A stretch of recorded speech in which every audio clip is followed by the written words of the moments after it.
Hello, আমি Rumpa. Welcome to my channel Rumpa's kitchen. তো বন্ধুরা, তোমরা সবাই কেমন আছো? আর তোমরা নিশ্চয়ই দেখে বুঝতে পেরে গেছো আমি আজকে কি বানাচ্ছি। চিকেন পকোড়া। তোমরা কিন্তু এরকমভাবে বাড়িতে বানাতে পারো, খুব সহজে, ভালো লাগবে। আর খেতে কিন্তু খুব টেস্টি হয়েছিল। আর আমি এই চিকেন পকোড়াটা করার জন্য প্রথমে আদা, রসুন আর কাঁচা লঙ্কাটাকে পেস্ট করে নিয়েছি।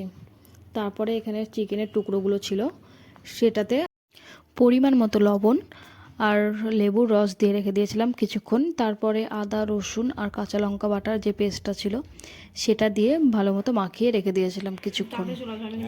তারপর এদিকে পকোড়ার যে ব্যাটারটা তৈরি করতে হবে সেটা আমি করে নিচ্ছি।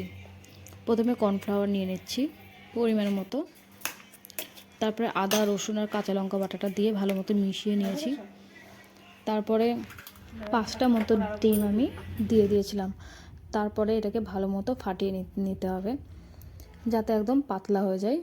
কোনো গুটি পেকে থাকলে হবে না, তখন পকোড়া করতে গেলে অসুবিধা হবে। দেখো, আমি ভালো মতো ফাটিয়ে নিচ্ছি। আর আমি যেরকমভাবে ফাটিয়ে নিয়েছি সেরকমভাবে করতে হবে। আর এর মধ্যে জল দিলে হবে না, জল দিলে জিনিসটা অতটা ভালো লাগবে না।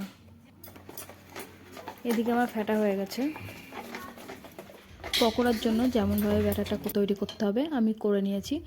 তারপরে কড়াইটা গরম করতে দিয়েছি। কড়াইটা গরম হয়ে গেলে আমি সামান্য একটু সর্ষের তেল দিয়ে দিয়েছি। তারপরে যে ম্যারিনেট করে রেখে দিয়েছিলাম চিকেনটা, সেটাকে আমি ভেজে নিব। আর চিকেনটা প্রথমে ভেজে নিলে চিকেনটা ভালো মতো সেদ্ধও হবে আর গন্ধ আসবে না। আর এদিকে আমি মাংসটা ভালো মতো ভেজে তুলে রেখে দেব। আর তোমরাও কিন্তু এরকমভাবে বাড়িতে চিকেন পকোড়া করতে পারো, খুব সহজ উপায়। আর এরকমভাবে যদি তোমরা নিজেরা বাড়িতে একবার বানিয়ে খাও, তখন কিন্তু তোমাদের রেস্টুরেন্টে বা বাইরে কোথাও খেতেও একদম ভালো লাগবে না। তখন মনে হবে নিজে একটু বাড়িতে বানিয়ে খাই, খুব টেস্টি হবে। আর এটা আমি বানিয়েছি বলে বলছি না, এটা সত্যি করে খুব সুন্দর হয়েছিল। আর আমি বাড়িতে বেশিরভাগ এই চিকেন পকোড়াটা বানাই, বাড়ির সবাই খেতে খুব পছন্দ করে। এদিকে দেখো, আমার চিকেনটাও ভাজা হয়ে গেছে। তোমরা কিন্তু আমার ভিডিওটা পুরোটা দেখবে আর বলবে ভিডিওটা কেমন হয়েছে। আর হ্যাঁ, তোমরা যারা ফেসবুক থেকে আমার ভিডিওটা দেখছো তারা কিন্তু অবশ্যই আমার পেজটাকে ফলো করে দিও। আর যারা ইউটিউব থেকে দেখছো তারা আমার চ্যানেলটাকে সাবস্ক্রাইব করে দিও। আর এদিকে দেখো, কথা বলতে বলতে আমার কড়াইটা গরম হয়ে গেছে। তো সেই জন্য আমি সাদা তেল দিয়ে দিচ্ছি পকোড়াটা ভাজার জন্য। এখানে একটু বেশি করে সাদা তেল দিয়ে দিতে হবে, যাতে পকোড়াটা ভালো মতো ভাজা হয়। আর এই যে কোনো তেলে ভাজা করতে গেলে তেলটা একটু বেশিই লাগে, তো সে তোমরা সবাই জানো। আর এখানে দেখো তেলটাও গরম হয়ে গেছে। আমি চিকেনের টুকরোগুলো এক এক করে দেখো ব্যাটারের সঙ্গে মিশিয়ে তেলের মধ্যে দিয়ে দিচ্ছি। আর এখানে যেহেতু ডিম দেওয়া আছে, তো সেই জন্য দেখো জিনিসটা ফুলে যাচ্ছে আর অনেকটা বড় হয়ে যাচ্ছে।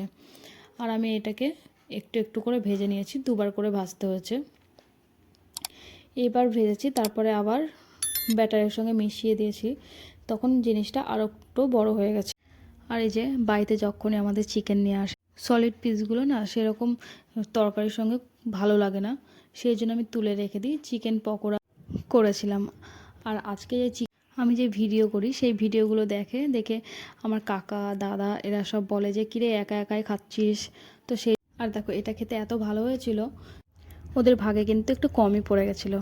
ওরা 2টো করে খেয়েছে, তাও বলছে যে কিরে আর একটু বেশি করে নিয়ে আনতে পারতিস, তাহলে ভালোই হতো। আর এদিকে দেখো, আমায় কথা বলতে বলতে একবার করে ভাজা হয়ে গেছে। তো আর একবার ভেজে নিচ্ছি ব্যাটারের সঙ্গে মিশিয়ে। আমি এখানে কিন্তু 2বার করে ব্যাটারে মিশিয়ে ভেজে নিয়েছি। আর তোমরা চাইলে কিন্তু 2বারের বেশিও ভাজতে পারো,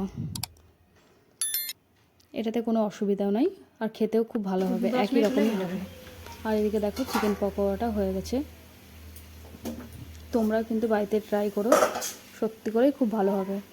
আর হ্যাঁ, তোমরা যারা আমার ভিডিওগুলো দেখছো তাদেরকে থ্যাংক ইউ আমার পুরো ভিডিওটা দেখার জন্য। আর এখন টাটা, দেখা হচ্ছে পরের ভিডিওতে। আর হ্যাঁ, তোমরা কিন্তু আমার ফেসবুক পেজটাকে ফলো করে দিও। আর যারা ইউটিউব থেকে দেখছো তারা কিন্তু সাবস্ক্রাইব করে দিও। টাটা। ভেজে নেব।